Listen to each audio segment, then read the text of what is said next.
Hello students, today we are studying about two conductors which are connecting with series to each other.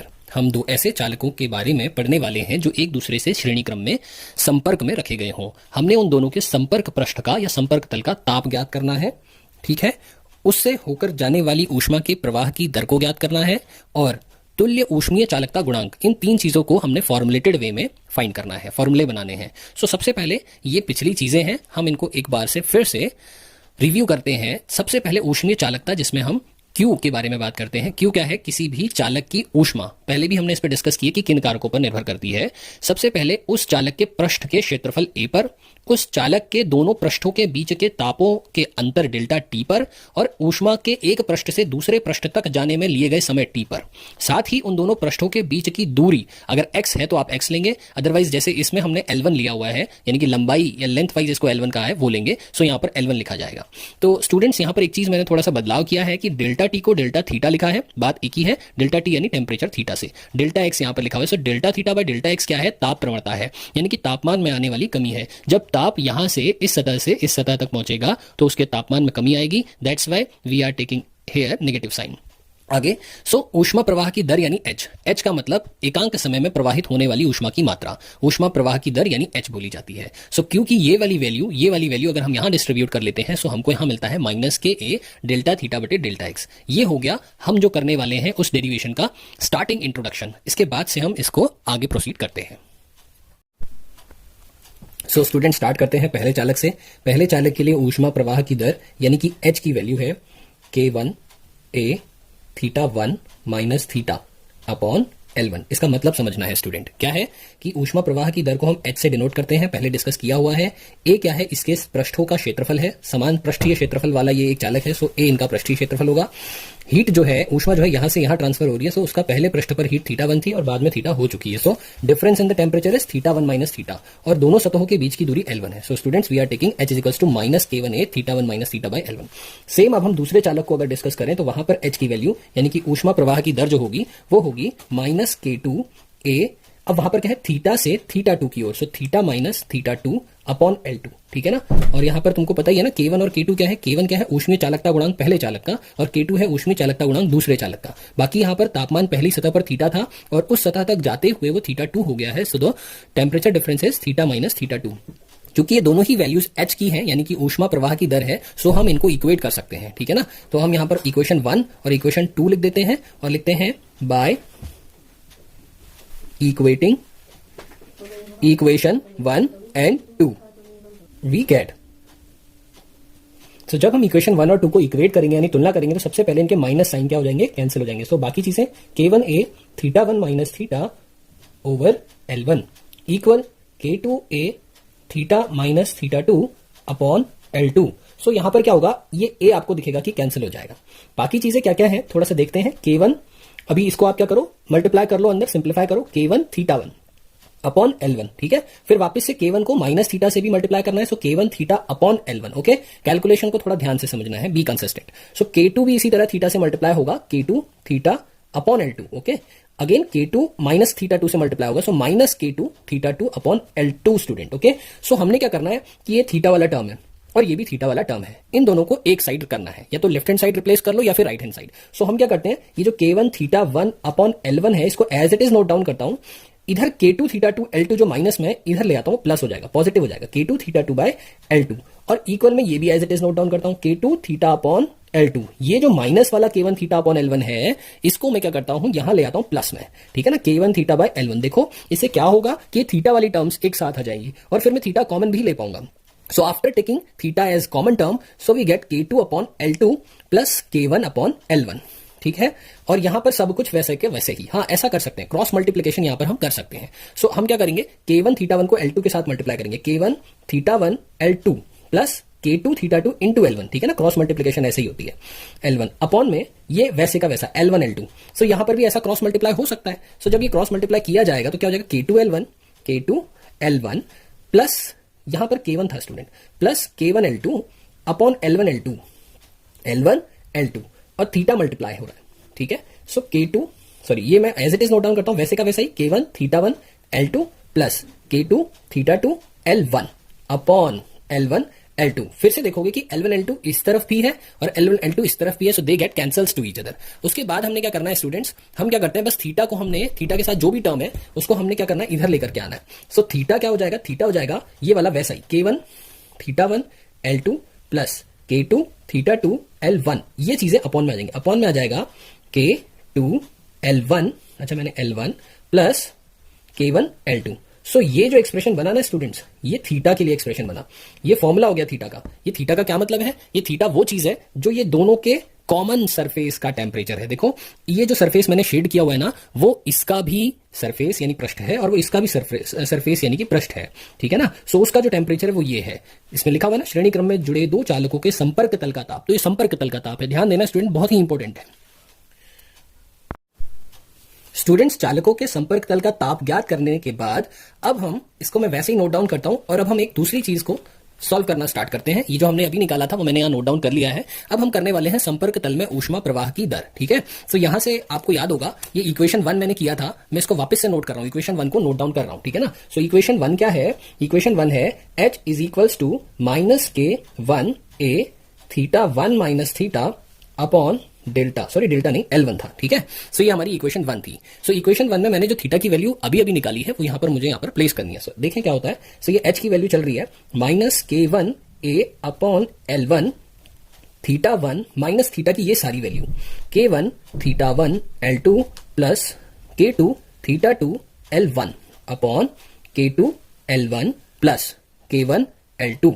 Okay students, अब हमने क्या करना है, देखिए H is equals to minus K1 A upon L1 तो ऐसा ही note होगा, बाकी ये चीज ऐसे क्रॉस मल्टीप्लाई होगी, है ना। अपॉन में 1 कंसिडर कर लेंगे तो क्रॉस मल्टीप्लिकेशन होगा। सो K2 L1 की मल्टीप्लिकेशन θ1 से होगी, तो कैसा रहेगा K2 L1 θ1। ओके, फिर K1 L2 की वैल्यू भी θ1 से मल्टीप्लाई होगी, सो कैसा रहेगा K1 L2 θ1। फिर क्या होगा, ये तो as it is note down होगा, पर याद रखना माइनस साइन ब्रैकेट के अंदर एंटर हो जाएगा। सो ये वाला माइनस भी, सॉरी प्लस भी माइनस हो जाएगा, minus K1 θ1 L2 minus K2 θ2 L1। Okay students, अच्छा, और अपॉन में वैसा जो डिनोमिनेटर था K2 L1 वैसा ही रहेगा, plus K1 L2 bracket close. आगे करते हैं स्टूडेंट्स, तो हम ये देखते हैं कि जो K1 L2 θ1 है वो K1 L2 θ1 सेम है। सो ये पॉजिटिव और नेगेटिव कैंसिल हो जाएंगे। सो बची हुई रिमेनिंग टर्म्स को हम फिर से नोट डाउन करते हैं, अपॉन L1 देखो K2 L1 θ1 माइनस ये वाली term K2 θ2 L1, okay, upon K2 L1 plus K1 L2। अब आप देखोगे कि K2 कॉमन टर्म है, साथ में L1 कॉमन टर्म है, तो K2 L1 को कॉमन किया जा सकता है। सो K2 L1, ये जो A है ना, मैं इसको पहले लिख देता हूं, ठीक है। आगे जब हम अपॉन में L1 है, ठीक है, और जब हम कॉमन कर चुके हैं K2 L1 को ले चुके हैं, तो यहां θ1 रिमेन होता है और यहां पर भी K2 L1 को ले लेने के बाद θ2 बचा रहता है, और अपॉन में आता है K2 L1 plus K1 L2। इधर क्या होगा, यहां पर क्या होगा, अच्छा माइनस साइन हमने लेना है, यहां पर L1 से L1 कैंसिल हो जाएगा। अब स्टूडेंट्स माइनस साइन को एंटर करा देते हैं अंदर, जैसे ये θ1 माइनस θ2 है तब वो हो जाएगा θ2 माइनस θ1, ठीक है। बाकी चीजें क्या रहेंगी, सेम, एक K1 K2 θ2 minus θ1 upon K2 L1 plus K1 L2, ये सब क्या है, H की वैल्यू है। ओके डियर स्टूडेंट्स, सो अब हमने क्या करना है स्टूडेंट्स, ये जो K1 अपॉन K2 है ना, इसको डिवाइड कर लेना है। देखो जैसे अगर ये समझ सकते हैं कि K1 K2 का मतलब ये ऊपर वाली चीज क्या है, हमारा अंश है, न्यूमरेटर है, और ये क्या है, डिनोमिनेटर है। न्यूमरेटर और डिनोमिनेटर दोनों में K1 बाई K2 से भाग करना है, डिवाइड करना है। सो अगर इसको K1 K2 से डिवाइड करेंगे सारा चला जाएगा, यहां पर आएगा θ2 माइनस θ1। और जब यहां पर, मैं पहले इसको नोट करता हूं ना, K1 L2, हाँ यहां पर जब हम डिवाइड करेंगे K1 K2 से, सो यहां पर कुछ चीजें कैंसिल होंगी, जैसे K2 से K2 कैंसिल होगा, K1 से K1 कैंसिल होगा। सो हमारे पास क्या बचेगा students, A θ2 minus θ1 upon L1 upon K1 plus L2 upon K2। Students इसको आप ऐसा भी समझ सकते हो ना, जैसे अगर मान लो यहां पर पहले से ही K1 और K2 होते, तो ये ऊपर चला जाता है, यानी ऐसा। वैसे तो मैंने आपको बता दिया है कि ये जो हमारा अंश है और जो डिनोमिनेटर है, उन दोनों में ही हमने K1 K2 से भाग किया है। सो जब अंश में K1 K2 से भाग किया तो ये खुद ही कैंसिल हो गया, और जब हर में किया तो वो आप देख ही रहे हो। सो ये हमको H की वैल्यू मिली है। H की वैल्यू मतलब ऊष्मा प्रवाह की दर, कहां पर, संपर्क तल में ऊष्मा प्रवाह की दर। ओके स्टूडेंट्स, सो आप इसको पॉज करके नोट डाउन कर सकते हैं। ओके स्टूडेंट्स, अब हम संपर्क तल में ऊष्मा प्रवाह की दर को ज्ञात कर चुके हैं, पर हम यहाँ पर एक इस स्टेप को इक्वेशन 3 बना लेते हैं, क्योंकि अब हमें इसके बाद एक चीज और फाइंड करनी है, वो है संपर्क तल के लिए तुल्य ऊष्मीय चालकता गुणांक, यानी कि हमें ऊष्मीय चालकता गुणांक यानी के फाइंड करना है। क्या फाइंड करना है? के फाइंड करना है। सो मैंने यहाँ इक्वेशन 3 नोट डाउन कर लिया, ये यहाँ से मिली थी हमें इक्वेशन 3, हमने से इक्वेशन 3 कंसिडर किया, मैंने यहाँ इसको नोट कर लिया।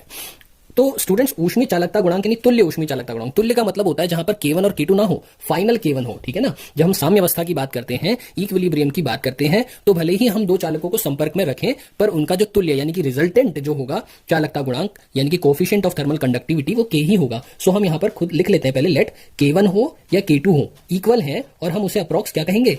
रिजल्टेंट के, यानी कि तुल्य ऊष्मा चालकता गुणांक। तो हम यहां पर क्या करते हैं, यहां पर स्टूडेंट्स ये K1 K2 को अगर हम K1 को भी K और K2 को भी K लिख लें, तो हमारे पास क्या होने वाला है? A K square θ2 minus θ1 upon K2 को भी K L1 प्लस K1 को भी K L2। अब स्टूडेंट्स होना क्या है कि जो ये A K स्क्वायर है, फिर θ2 माइनस θ1 है, यहां पर से हम इन दोनों का K कॉमन कर सकते हैं। उसके बाद L1 प्लस L2 हमको बचता है, L1 प्लस L2, ठीक है ना। ये H के इक्विवेलेंट चल रहा है। सो अब हमने क्या करना है, ये K स्क्वायर और K कैंसिल, ये K स्क्वायर वाले दो K है ना, तो एक कैंसिल हो जाएगा। सो अब क्या बचता है? एक K θ2 minus θ1 upon L1 plus L2। अब स्टूडेंट्स एक बात और है, हमने स्टार्टिंग में बोला था कि जो हमारे पास दो चालक हैं जिनको हमने श्रेणी क्रम में जोड़ रखा है, उनके ऊष्मीय चालकता गुणांक जो अलग अलग थे K1 और K2, वो K हो गए तुल्य यानी रिजल्टेंट। अब ये भी एक तरह से K की वैल्यू बता देगा, ठीक है ना। यहां से भी हमको K की वैल्यू मिल सकती है।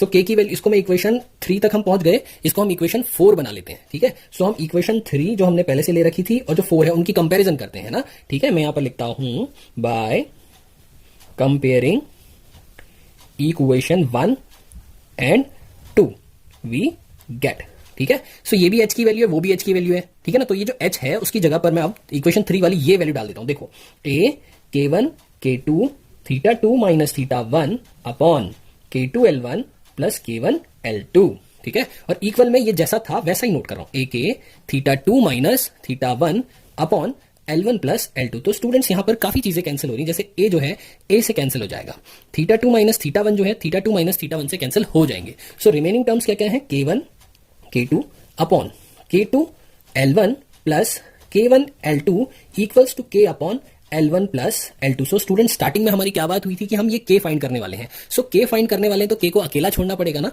L1 प्लस L2 को इधर लाना पड़ेगा। सो ये कैसा हो जाएगा? K1 K2 into L1 plus L2 upon K2 L1 plus K1 L2 is equals to K। फिर से हमने वही काम करना है स्टूडेंट्स, क्या कि ये जो K1 K2 है ना, इसको यहां पर भी डिवाइड करना है K1 K2 से, और नीचे भी K1 K2 से डिवाइड करना है, ठीक है।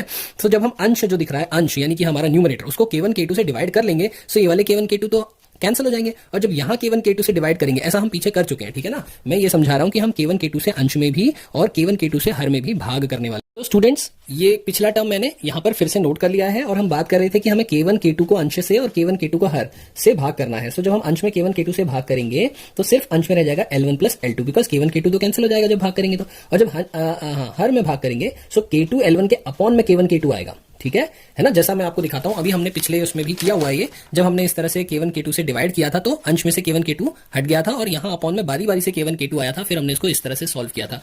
सेम वही प्रोसेस हम यहां कर रहे हैं, यहां पर भी K2 L1 के अपॉन में K1 K2 आएगा। सो वहां पर क्या हो जाएगा? L1 अपॉन K1, और यहां पर हो जाएगा L2 अपॉन K2।